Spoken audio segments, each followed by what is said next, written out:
నమస్కారం అందరికీ చూసి అక్కలకు అమ్మలకు వైద్యులకు డాక్టర్లకు నా వీడిగా అందరూ సబ్స్క్రైబ్ చేసి అందరూ చూసి వీడిగా లాస్ట్ వరకు చూడండి.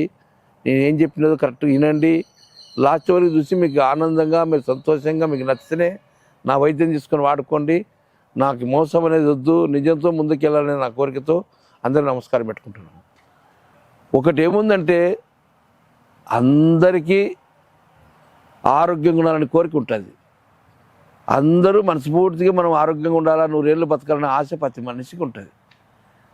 ఉన్నప్పుడు ఏం చేస్తారంటే ఒక వయసు 20 ఏళ్ళ వరకు ఆరోగ్యంగా, 20 ఏళ్ళ వయసు వరకు ఆరోగ్యంగా పెరుగుతారు మనిషి. ఎందుకంటే అమ్మ సాయమో, నాయన సాయమో, పెంచు సాయమో, దేవుని సాయమో, వానికి వాడు పని సాయమో ఆరోగ్యంగా 20 ఏళ్ళ వరకు ఆరోగ్యంగా బతకగలుగుతాడు. 20 ఏళ్ళు దాటిన తర్వాత చదువు అయిపోయిన తర్వాత ఒక సంపాదన, నా కడుపుని పుంజుకోవాలా అనే సంపాదన ఆశ పుడుతుంది. ఆశ పుట్టినప్పుడు వ్యాపారమన్న చేయి, డబ్బులన్న సంపాయి, దొంగతనంగా చేయి, మోసమన్న చేయి, టక్కరన్న చేయి, నేను డబ్బు సంపాయాలా అనే కోరిక పుడుతుంది 20 ఏళ్ళు దాటితేనే. అప్పటి నుండి 20 ఏళ్ళ నుండి 100 ఏళ్ళ వరకు ఆశ అనేది తగ్గదు. మళ్ళీ తర్వాత 20 ఏళ్ళు వస్తేనే అందరికి ఏదో సంపాదించుకొని చదువుకుంటూ ఏం చేస్తావు 20-25 ఏళ్ళు వస్తేనే పెళ్ళి చేస్తారు. పెళ్ళి చేసిన అలా ఉంటే ఇంకా డబల్ పుడుతుంది ఆశ. డబల్ ఆశ అంటే వైపు నాకు పెళ్ళి అయినా, కొడుకు పుట్టని, బిడ్డ పుట్టని, ఇల్లు కట్టేయాలా, చేను కొనుక్కోవాలా, బండి కొనుక్కోవాలా, కారు కొనుక్కోవాలా, బంగారు కొనుక్కోవాలా, అన్ని విధాలు మంచి బట్టలు కట్టాలా, బాగా తిరగాలి, అందరిలో వస్తారని ఒక ఆశ పుడుతుంది. కాబట్టి మైండ్కు టెన్షన్ ఎక్కువ పుడుతుంది. మైండ్కి నేను చెప్పేది బాగా అర్థం చేసుకోండి. మైండ్కి టెన్షన్ ఎక్కువ పుడుతుంది. మైండ్ టెన్షన్ పెట్టినప్పుడు 10 డిగ్రీలు పోయి, 20 డిగ్రీలు పోయి, 30 డిగ్రీలు పోయి, 40 డిగ్రీలు పోయి, 50 డిగ్రీలు పోయి, 70 డిగ్రీలు మా మైండ్ కొట్టుకుంటూ ఉంటుంది. ఎందుకంటే ఏం పని చేయాలని నిద్రలే, మంచిగా ఆరోగ్యం లే, టెన్షన్. ఎందుకంటే మంచి భార్య అయితే అయ్యా ఉన్న కాడికి దాల్లే, సంపాదించిన కాడికి దాల్లే, ఉన్న కాడికి తిందాం, మంచిగా కాలు తప్పుకొని మంచం మీద పడుకుందాం అని ఆరుస్తుంటుంది. కొంతమంది ఆడపిల్లలకి బంగారు కావాలా, వజ్రాల నక్లీస్ కావాలా, డైమండ్ నక్లీస్ కావాలా, పట్టీలు కావాలా, కమ్మలు కావాలా, మంచి బంగారు కావాలా, మంచి చీరలు కావాలా, పోనీక కారు కావాలా, అన్ని విధాల స్టార్గా ఉండాలనుకుంటారు. అని ఆ ఆశనే వద్దని కాదు, సంపాదనుకోవచ్చు. మనిషి ఇతర మంచి కూడా ఆరోగ్యంగా ఉండాలి, నా భర్త కూడా ఆరోగ్యంగా ఉండాలా అనే ఆలోచన ఉండాలి కదా. ఎందుకంటే అతరులు సంపాదించినారు, ఇతరులు సంపాదించినారు, ఇంటి పక్కల ఆమెకు వైపు ఎన్ని డబ్బులు ఉన్నాయి, ఇంటి పక్కల ఇంత బంగారు ఉంది అని బంగారం అనేది కాదు. ఇప్పుడు దేవుడు అనేవాడు ఎవరు అదృష్టం ఎట్లుంటో తెలియదు. అదృష్టం బట్టి ముందుకెళ్ళాలి, అదృష్టం బట్టి భగవంతుడు తీసుకుపోవాలి. అది ఇప్పుడు అదృష్టం గురించి ఎవరు చూస్తలేరు.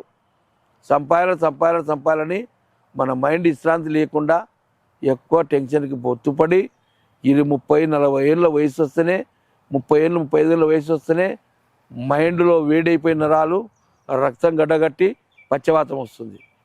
పూర్వకాలం అట్ట కాదు. పూర్వకాలం నాడు 20 ఏళ్ళ వయసు వరకు వాడు తిని పడుకోవడమే. పెళ్ళైనా అమ్మనాయన అనేది భయం ఉండేది. అత్తమామ భయంతో, పిల్లలే వరకు భయంతో బతికేవాళ్ళు. ఆ తర్వాత పిల్లలైన తర్వాత ఏదో మాకు 10 ఎకరాల భూమి ఉంది నైనా, ఆ భూమిని నువ్వు చూసుకో, మంచిగా పంటలు వేసుకొని, మంచిగా కూలీలు మించుకొని, మంచిగా రైతులు మించుకొని, నీ నోరు అతుకులో పెట్టుకొని, అందరికి అనుకూలంగా ఉండి ఈ సాగు చేసుకొని మన కుటుంబాన్ని ముందు నడిపినైనా అని చెప్పేవాళ్ళు కొడుక్కి. బిడ్డకు కూడా అమ్మ ఎవరైనా వచ్చేది అన్నం పెట్టు, మజ్జిగ పోయి, వినయతగా సుంగుల దగ్గర పెట్టుకొని పెద్దలను చూసి మాట్లాడి పెద్దలకు వినయతగా బతుకమ్మని చెప్పేవాళ్ళు. ఇప్పుడు అది లేకుండా ఇప్పుడేముంది, ఒరే ఎత్తలోడు కోర్టు సంపాదించినా మనం కోర్టు సంపాదించిన దాంతో టెన్షన్ గుర్తుపడి చాలా మందికి పక్షవాతం వస్తుంది, నరాలు చుట్టిపోతున్నాయి, కాలు చేతులు పడిపోతున్నాయి, రకరకాల ఇబ్బందులు పడుతున్నారు. అందుకోసం పక్షవాతానికి మన కాడ చక్కని వైద్యం దొరుకుతుంది. ఆ వైద్యం ఏంటంటే చెట్టు చూపిస్తాను, ఆ వైద్యం చెప్తాను, వాడే విధానం చెప్తాను. వచ్చినాక వాడచ్చు, రాకముందుకు టెన్షన్ అకౌంట్ కూడా వాడుకోవచ్చు. దానికి వైద్యం చెప్తున్నాను, వినండి.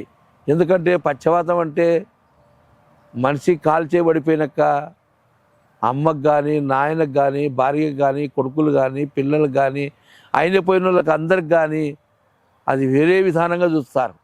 ఎందుకంటే వాడు కాలు ఇడుచుకుంటా, చేయించుకుంటా, చేతగనతనం, దొడ్డికి పోయినా, ఓటికి పోయినా, పని పాటకు పోయినా ఏంటికి పనికిరాడు.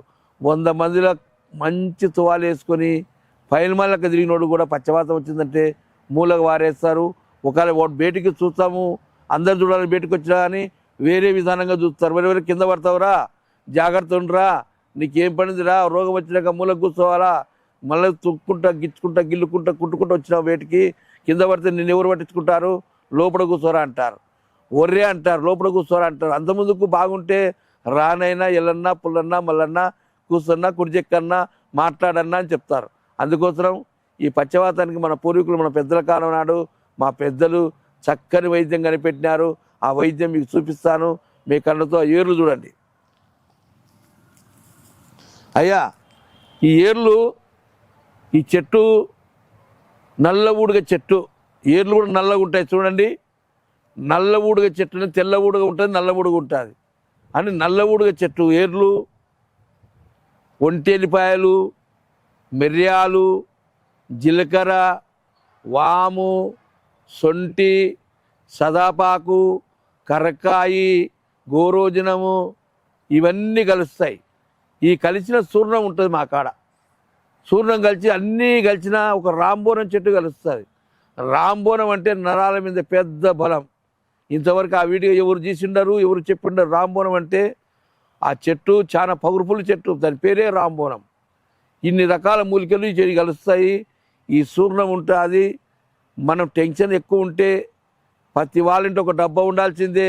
ఈ టైంలో టెన్షన్ ఎక్కువ, కోపాలు ఎక్కువ, సంపాదన ఎక్కువ, ఆరోగ్యంగా నిద్ర లేకుండా, అలసట ఎక్కువ, విపరీతంగా మైండ్ ఇబ్బంది పెడుతుంటారు.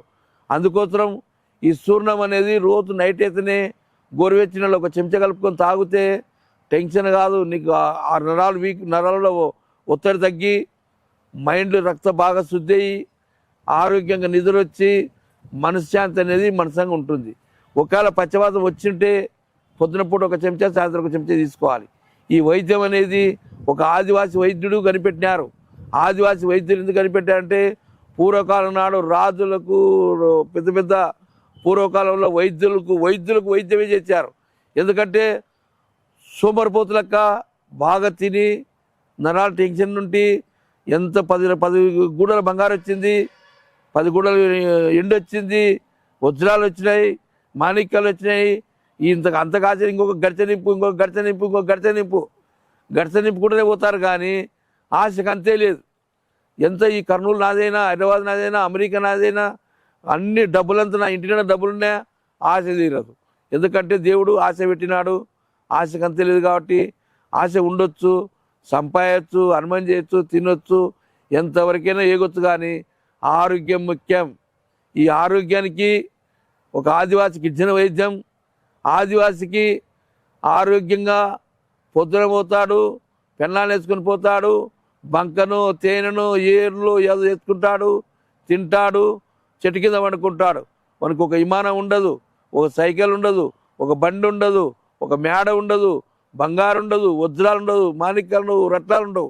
వాడు ఏం ఆశ అంటే దేవుడు పుట్టించాడు, ఉన్నంతవరకు ఎంజాయ్ చేయాలి, పోయినప్పుడు వెళ్ళిపోవాలి, పోయేటప్పుడు ఎమ్మడి తీసుకుపోయేది ఏం లేదు, ఉన్నంతవరకే సంత. అందుకోసం ఈ వైద్యం నా కాడ దొరుకుతుంది. రానులు తినొచ్చు, వచ్చులు తినొచ్చు. అయ్యా నువ్వేం గ్యారంటీ ఇస్తావంటావు?